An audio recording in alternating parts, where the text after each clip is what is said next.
Washington, Republicans chose firebrand Representative Jim Jordan as their new nominee for House Speaker during internal voting Friday, putting the gavel within reach of the staunch ally of GOP presidential frontrunner Donald Trump. Electing Jordan, a founding member of the Freedom Caucus, to the powerful position second in line to the presidency would move the GOP's far right into a central seat of U.S. power. A groundswell of high-profile backers including Fox News' Sean Hannity publicly pressured lawmakers to vote Jordan into the Speaker's office after the stunning ouster of Kevin McCarthy. Jordan, of Ohio, will now try to unite colleagues from the deeply divided House GOP majority ahead of a public vote on the floor, which could push to next week. Republicans split 124 to 81 in Friday's private vote, though a second secret ballot nudged his tally higher. "I think Jordan would do a great job," McCarthy, our caliph, said ahead of the vote. "We got to get this back on track." Frustrated House Republicans have been fighting bitterly over whom they should elect to replace McCarthy to lead their party after his unprecedented ouster by a handful of hardliners. The stalemate between the factions, now in its second week, has thrown the House into chaos, grinding all other business to a halt. Time equals 400 Ms. Greater than attention swiftly turned to Jordan, the Judiciary Committee chairman and founder of the far-right Freedom Caucus, as the next potential candidate after Majority Leader Steve Scalise abruptly ended his bid when it became clear holdouts would refuse to back his nomination. But not all Republicans want to see Jordan as Speaker. Jordan is known for his close alliance with Trump, particularly when the then-president was working to overturn the results of the 2020 election, leading to the January 6, 2021, attack on the Capitol. His rise would all but complete the far-rightward shift of the party, and boost its defense of Trump in 4 separate legal cases, including over 2020 election fraud. During Trump's impeachment proceedings over the January 6 attack, Jordan was his chief defender in Congress. Trump awarded him the Medal of Freedom days later. The work of Congress, including next month's November 17 deadline to fund the government or risk a federal shutdown, would be almost certain to become anything but routine. Jordan's wing of the party has already demanded severe budget cuts that he has promised to deliver, and aid to Ukraine would be seriously in doubt. Investigations into Biden and his family would push to the forefront. House Democratic leader Hakeem Jeffries immediately gathered his party on the Capitol steps urging Republicans off giving the gavel to Jordan, an extremist extraordinaire, and urging GOP lawmakers to partner with them to reopen the House. Overwhelmed and exhausted, anxious GOP lawmakers worry their House majority is being frittered away to countless rounds of infighting, and some don't want to reward the Speaker's gavel to Jordan's wing, which sparked the turmoil.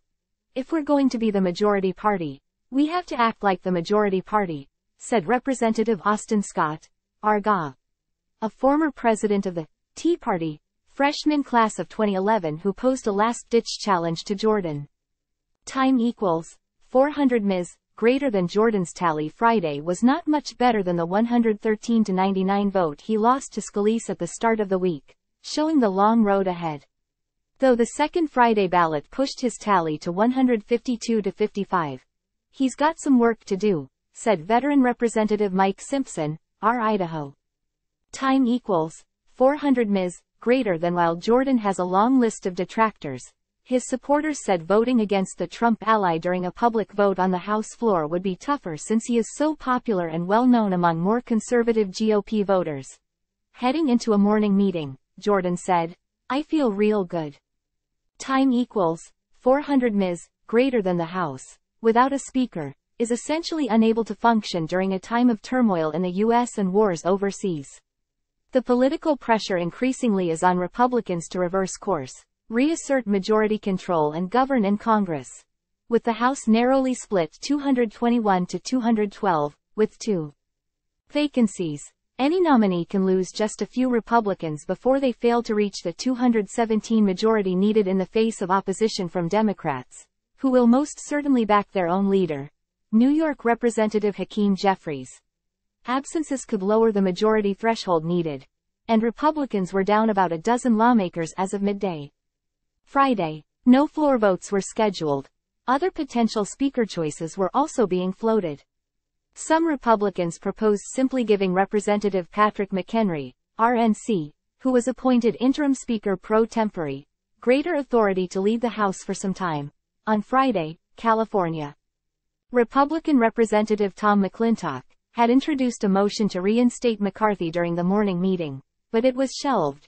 In announcing his decision to withdraw from the nomination, Scalise declined to throw his support behind Jordan as the bitter rivalry deepened. "It's got to be people that aren't doing it for themselves," he said late Thursday. But Jordan's allies swung into high gear at a chance for the hard-right leader to seize the gavel. Jordan also received an important nod Friday from the Republican Party's campaign chairman, Representative Richard Hudson, RNC, who made an attempt to unify the fighting factions. Removing Speaker Kevin McCarthy was a mistake, Hudson wrote on social media, saying the party found itself at a crossroads also blocking Scalise. "We must unite around one leader." Just as handfuls of Republicans announced they wouldn't go for Scalise, on Friday the situation flipped. And holdouts were sticking with Scalise, McCarthy or someone other than Jordan. Trump, the early frontrunner for the 2024 GOP presidential nomination, had announced his preference early for Jordan, and repeatedly discussed Scalise's health during a radio interview that aired Thursday. Time equals 400 Ms. Greater than Scalise has been diagnosed with a form of blood cancer and is being treated, but he has also said he was definitely up for the speaker's job. Jordan himself faces questions about his past. Some years ago, Jordan and his office denied allegations from former wrestlers during his time as an assistant wrestling coach at Ohio State University who accused him of knowing about claims they were inappropriately groped by an Ohio doctor. Jordan and his office have said he was never aware of any abuse.